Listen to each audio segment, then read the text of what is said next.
আমাদের যারা দর্শকরা রয়েছে তাদের মধ্যে অনেকজন আর্ট ফিল্ডে কাজ করছেন, অনেক আর্টিস্ট রয়েছেন।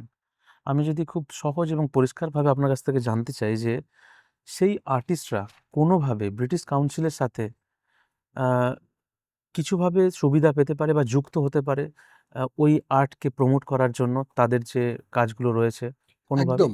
আমরা ব্রিটিশ কাউন্সিল থেকে আমরা এরকম আর্টস কানেক্ট বলে আচ্ছা, আমরা রেগুলারলি একটা অনলাইন একটা সেশন হয়। ঠিক। ব্রিটিশ কাউন্সিলের নিউজ লেটার আছে। আচ্ছা, আমাদের ওয়েবসাইটে গিয়ে সেই নিউজ লেটারটা সাবস্ক্রাইব করলে আর্টস নিউজ লেটার, তাতে সব রকম প্রজেক্ট এবং কি online open call, funding opportunities এগুলো সব ওখানে বলা থাকে। এবাদ দিয়েও চার্লস ওয়ালেস ইন্ডিয়া ট্রাস্ট বলে একটা আম খুব সুন্দর স্কলারশিপ স্কিম আছে, যার থ্রু দিয়ে আর্টিস্টরা ইউকেতে গিয়ে কিছুদিন রেসিডেন্সি প্রোগ্রাম করে বাহ! আসতে পারেন। খুবই সুন্দর। এবং সারা ভারতবর্ষের এবং কলকাতার এবং মানে পশ্চিমবঙ্গের বহু আ খ্যাতনামা আর্টিস্টরা এর থ্রু দিয়ে গেছেন ইউকেতে। ইউকেতে বিভিন্ন ফুল ফ্লেজেড স্কলারশিপ আছে পড়ার ঠিক। জন্যে আর্ট ইনস্টিটিউশনে। ইউকে তে UK has some of the finest arts institutions and colleges and universities in the world. University of Arts London, one of them, one of many. তো এই সুযোগগুলো আমরা করে দিই।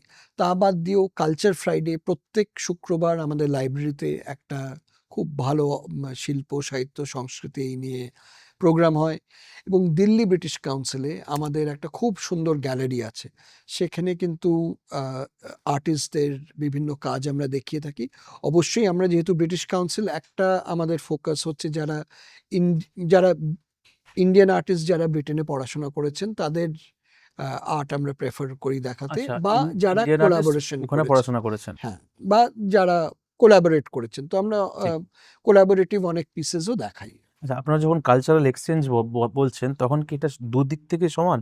নাকি শুধুমাত্র ইউকে এর প্রভাবটা বেশি থাকে এইসব না, পুরো এটা জায়গায়? একদম equally balanced. Equally balanced. Mutuality একটা খুব ইম্পোর্টেন্ট আমাদের প্রোগ্রামিং ভ্যালু বলতে পারেন, এবং এইটায় আমরা ভীষণভাবে বিশ্বাস করি যে যা করব সেটা দুটো দেশকেই বেনিফিট করবে, এবং এই যে যৌথভাবে প্রোগ্রামিং করা, একে অপরের কাছ থেকে শেখা, এইটা আমাদের ব্রিটিশ কাউন্সিল ডিএনএ এর ভেতর একদম এনকোডেড।